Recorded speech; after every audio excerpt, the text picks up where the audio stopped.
ഇത് നിർത്തിവെപ്പിക്കാം എന്ന് കരുതി അച്ചാരം വാങ്ങിയിട്ടുണ്ടെങ്കിൽ അടിയന്തിരമായി തിരിച്ചു കൊടുക്കുകയാണ് ചെയ്യേണ്ടത്.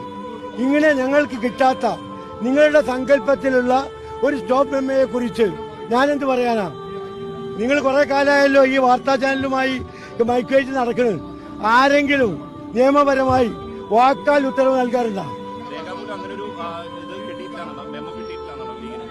ഞങ്ങൾക്ക് കിട്ടിയിട്ടില്ല. നിങ്ങളെ ചാനലുകാർക്ക് കിട്ടിയിട്ടുണ്ടോന്ന് അറിഞ്ഞൂടാ. വല്ല മരംമുറി സംബന്ധിച്ച എന്തെങ്കിലും സ്റ്റോപ്പ് മെമ്മോ ഒരിക്കലും കിട്ടിയാൽ ഞങ്ങൾക്ക് അറിഞ്ഞൂടാ. അവരോട് ചോദിക്കാം. ഞങ്ങൾക്ക് കിട്ടിയിട്ടില്ല. ഇത് ഈ കുത്തനച്ചി പുരപ്പുറം തൂക്കും എന്ന് പറയുന്നത് ചൊല്ലുണ്ടല്ലോ. ചില പാർട്ടിയുടെ നേതാക്കന്മാർക്ക് ആദ്യമായി അധികാരം കിട്ടി വന്ന ആളുകൾക്ക്, പ്രത്യേകിച്ച് ഭരണകക്ഷിയാവുമ്പോൾ ചിലതൊക്കെ ചെയ്യണം തോന്നും.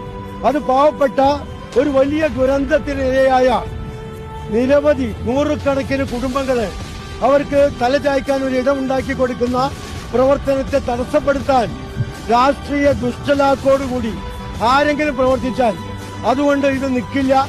ഞങ്ങളുടെ പ്രവർത്തനം പറഞ്ഞ സമയത്ത് പറഞ്ഞ പോലെ മുസ്ലിം ലീഗ് തീർക്കും.